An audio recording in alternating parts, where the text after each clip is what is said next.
morning. It is Tuesday, the 31st of March. I'm Maeve McMahon, and this is Europe Today, your daily catch-up of European news and context live here on Euronews. Coming up, Donald Trump says he will, quote, obliterate Iran's power stations if the regime does not agree to his peace terms, quote, shortly.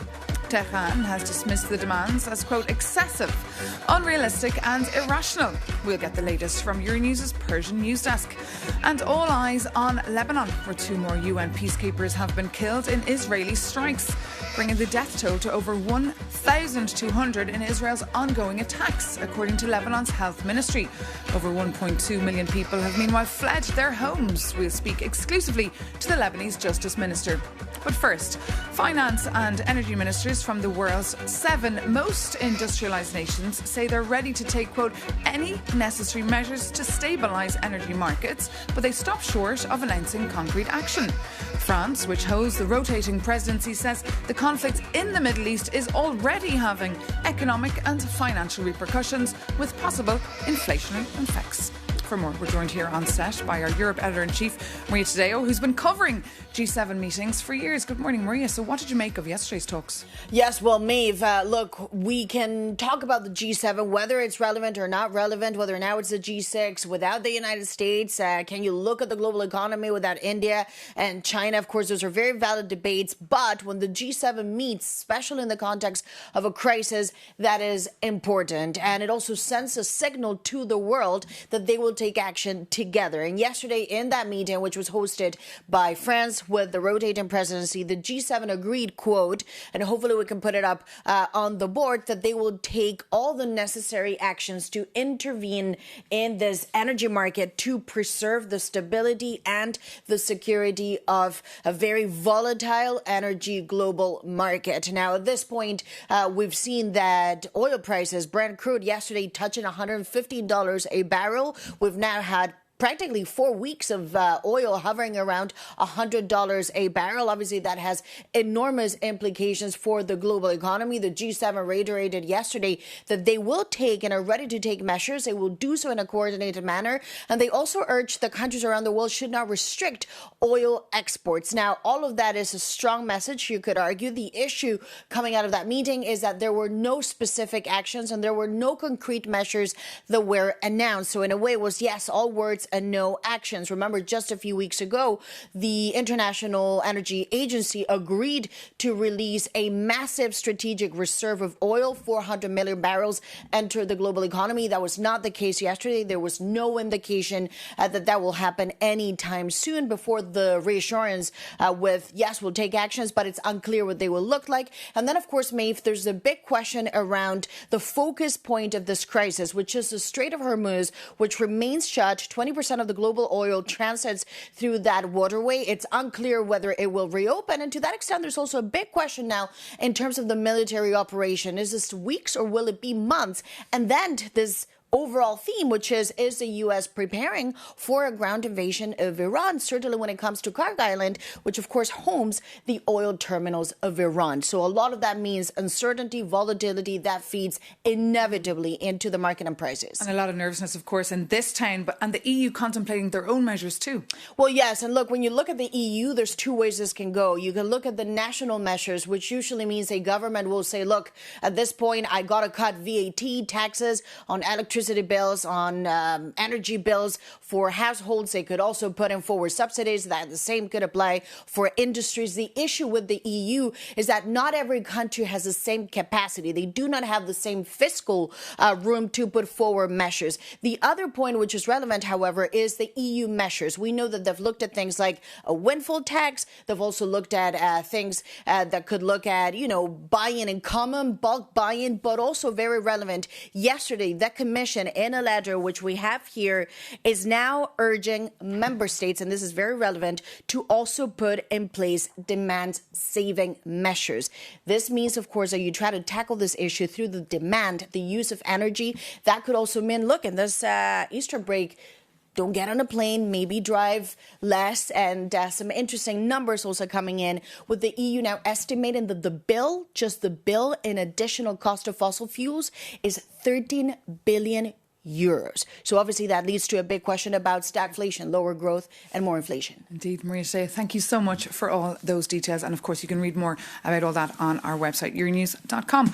And just in case you're feeling a little bit overwhelmed by that update, our Jakob Yanis has been taking a look at what individual EU countries are doing to address this immediate crisis. The war in Iran might seem far away, but its oil is not. For European drivers, the pain at the pump is very real, with some countries seeing price spikes of over 30%. So if you are curious how European governments are stepping in to help, let's look at different strategies together. Spain went big, rolling out a €5 billion package and slashing VAT on motor fuels from 21% down to 10%. And Madrid claims this will reduce petrol prices by around 30 euro cents per litre. And Poland followed with fuel VAT dropping from 23% to just 8%, saving drivers roughly the equivalent of 30 euro cents. Crucially, Warsaw is also introducing price controls. Hungary also opted for strict price controls, capping fuel prices. But there is a catch. It only applies to vehicles with Hungarian number plates to stop cross-border fuel tourism. And Germany and Austria are taking a regulatory route. Berlin is pushing a rule allowing petrol stations to raise prices only once a day at noon, while Vienna limits hikes to 3 times a week. And in France, the state has avoided massive tax cuts, relying instead on corporate giants like Total Energies to voluntarily cap prices. So who would actually benefit? Well, European citizens could, providing oil companies do not simply absorb the tax differences. And Italy, for instance, is already threatening to sanction companies trying to inflate margins. And you see, for European politicians, spending public money is an expensive move. But there is almost no public appetite to join the US and Israel in active conflict. And your reporters saw this pushback at the recent G7 summit. Despite Washington's pressure to immediately secure the Strait of Hormuz, Europe offered a firm reality check. They will help protect the critical waterway, but only after the war in Iran ends. So until then, perhaps consider using a bike. Like Mark Rutte.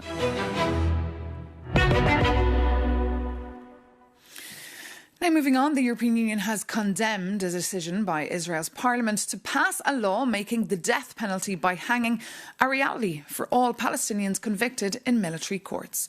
In a draft statement exclusively seen by Euronews this morning, the EU says, quote, capital punishment is a violation to the right to life. This as Israel continues their attacks on southern Lebanon in what now is being called an invasion. For The View from Beirut, Euronews' editor Maria Tadeo spoke exclusively to the Lebanese Justice Minister Adel Nazar. We condemn, obviously, all the attacks and in particular also all the ground attacks and the occupation of our territory. And one has to understand that occupying a territory will never solve the problems. The only way to solve the problems when two countries are in a situation of conflict is to go into negotiation. The occupation of territory is obviously condemned, and we cannot accept this statement. And Minister, on that note, going back to the Israeli Prime Minister, yesterday he said that Israel had managed to almost eradicate Hezbollah, but residues of it still exist. And the situation in the north of Israel has to fundamentally change. You talk about occupation. What do you think Israel has in mind? I cannot speculate on what Israel has in mind. It's obvious that Israel had a past of attacks against Lebanon, and Lebanon is suffering from such attacks, and there was a huge destructions, a lot of killed persons, injured and displaced persons. Now we are facing a displacement of more than 1 million inhabitants. So the situation is dramatic in terms of human rights, in terms of humanitarian situation, and the government with a little resources, very limited resources, is facing a dramatic situation.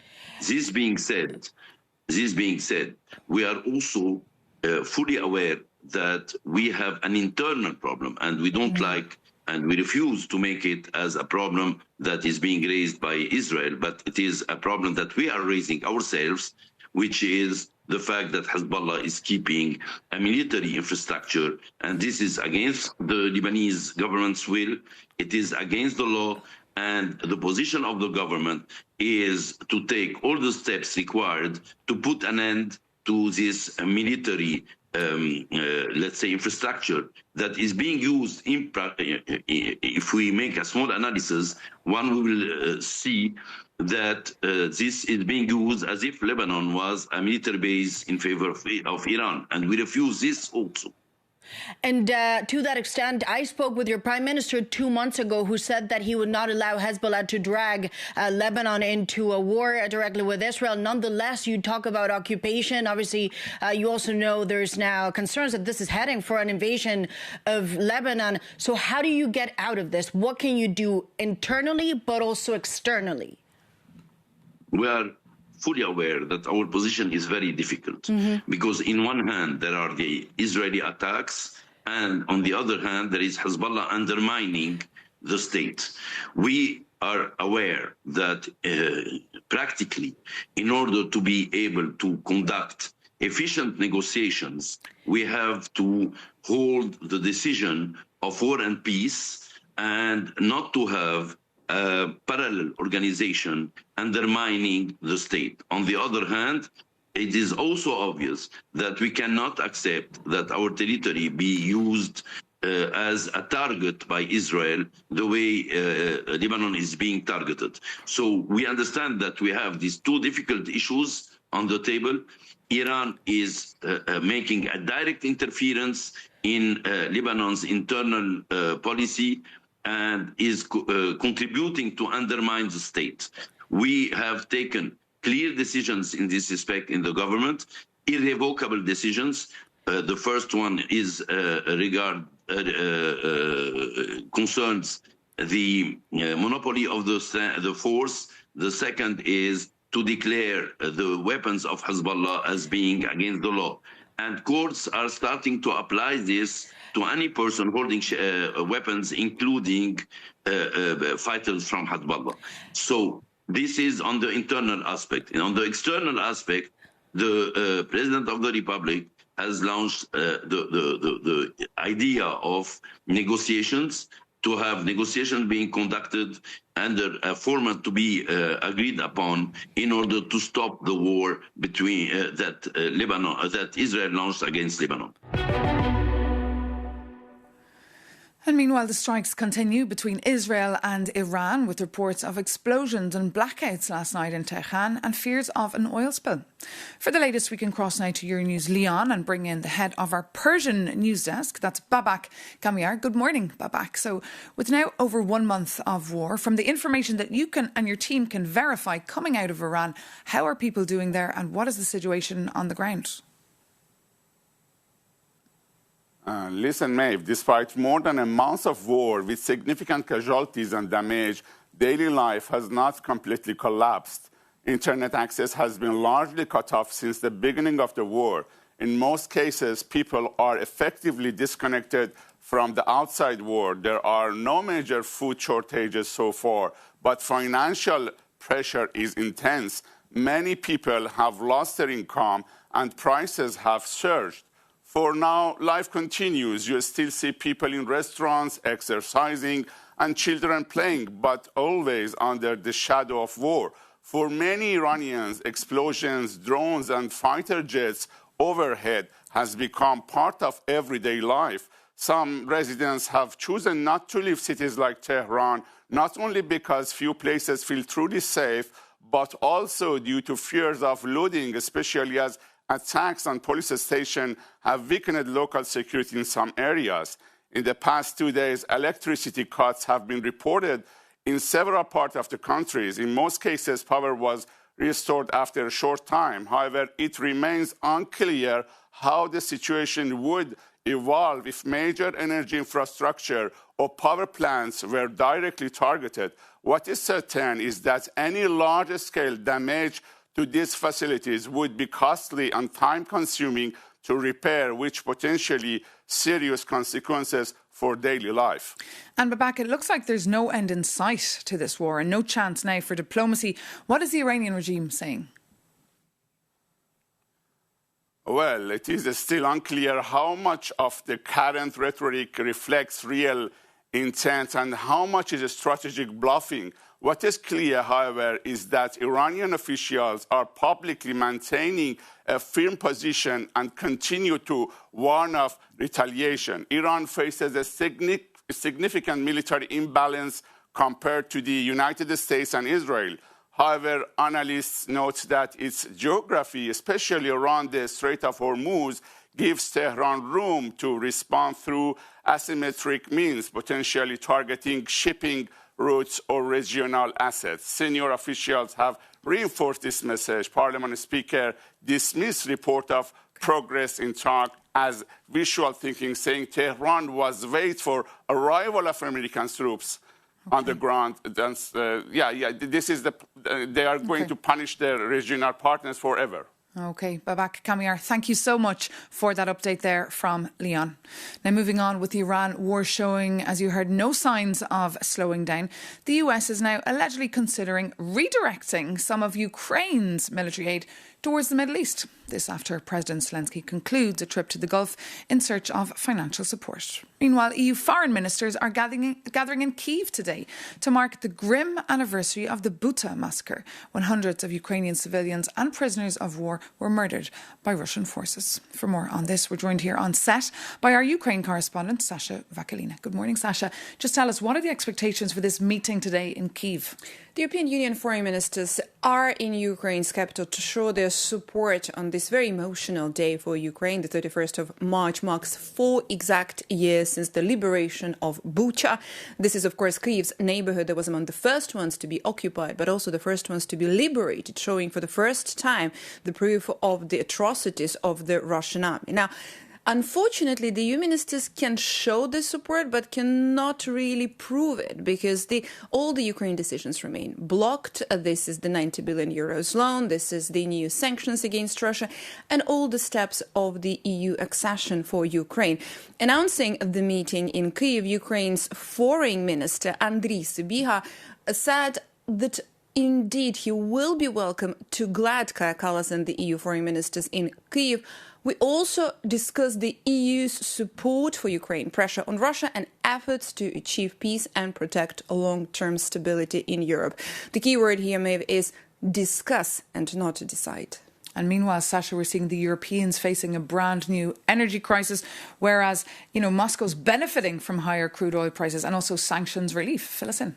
Yeah, indeed. But at the same time, there have been several Ukrainian drone attacks against Russia's oil and energy infrastructure. Kyiv is continuing its campaign attacking Russia's money-making machine, of course, something that is financing Moscow's full-scale invasion of Ukraine. Volodymyr Zelensky, speaking to the reporters in the WhatsApp chat on Monday, confirmed that even some of Ukraine partners approached Kyiv asking to slow down. And this is when he said, first of all, we are not simply carrying out strikes. I want to remind everyone, we are responding if Russia is ready not to strike Ukraine's energy infrastructure, we will not respond against this. Russia knocked out Ukraine's civilian infrastructure during the winter, leaving millions of Ukrainians without water, heating and electricity for weeks, Maeve. Okay, Sasha Vakalina, thank you so much for that update. And of course, for more on that meeting, you can visit euronews.com throughout the day. But that does bring this edition of Europe Today to an end. For all of our viewers in Malta today, happy Freedom Day. And to the rest, thank you so much for tuning in. As I said, download Your News app or visit our website for more news and context on all the developing stories that we're covering for you here at Euronews. Take care. Thanks for tuning in and see you very soon here on Euronews.